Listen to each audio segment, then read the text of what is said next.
All right, let's get right into it. Today, we are diving deep into one of the biggest debates out there, the old school champion, gold, going up against a completely new kind of digital challenger.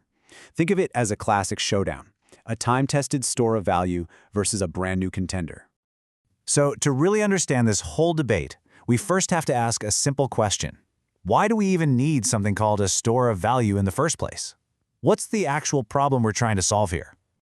I want you to think of it like this. It's a really powerful metaphor. Every single hour you work, you're basically charging up a financial battery with your life's energy. But what if that battery is broken? What if it's constantly, slowly leaking its charge, day in and day out? And hey, this isn't just some abstract idea.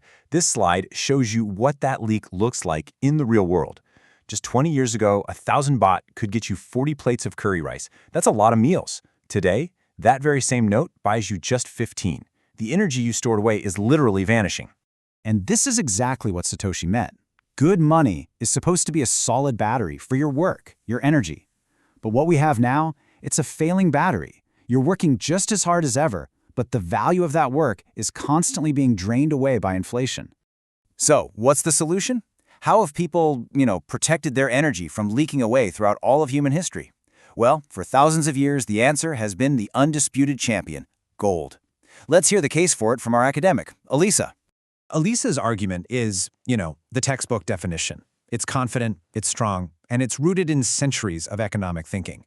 From a traditional point of view, gold is basically the king. There's no debate. And you can see why. I mean, look at this. It's got a proven track record of over 5,000 years. You don't have to trust a bank or a government to hold it. It's just yours. It doesn't need the internet. It doesn't need electricity. Heck, even the central banks of the world hold it as their ultimate reserve. It really does seem like the perfect solution, doesn't it? But what if the champion isn't so perfect after all? What if there are some pretty big weaknesses that the textbooks don't really like to talk about? What if this old world solution comes with some very serious old world problems? And this is where the whole conversation just flips on its head. Satoshi's response is brutal. He's basically saying, sure, you've memorized all the facts, but those facts are from a world that doesn't really exist anymore. It's a direct challenge to everything we thought we know. And here comes the first bombshell, the first major flaw. It can be taken from you. Back in 1933, the US government passed this thing, Executive Order 6102, and just ordered its citizens to hand over their gold. And just like that, it was gone. This really forces you to ask a tough question. Can you really call something a safe store of your value if someone with more power can just walk in and take it away from you whenever they want? Do you truly own it? But honestly, there's an even bigger problem, a flaw that strikes right at the very foundation of what makes gold valuable in the first place. It's scarcity. Here's the truth. Nobody, and I mean nobody, actually knows how much gold there is on planet Earth. Just think about that for a second. What happens if we develop technology to mine the ocean floor and find a massive new deposit? Or what if a company brings back a giant asteroid made of gold? The supply would suddenly explode, and the value of every ounce of gold you own would be instantly diluted. Its scarcity isn't guaranteed. It's just relative. And that vulnerability, that one crucial weakness, is exactly what opens the door for a new kind of challenger to enter the ring. So let's meet our digital guide, Bitdraw, who's about to introduce us to a completely new type of scarcity. So here he is. Bitdraw comes in with his game-changing idea he calls absolute scarcity.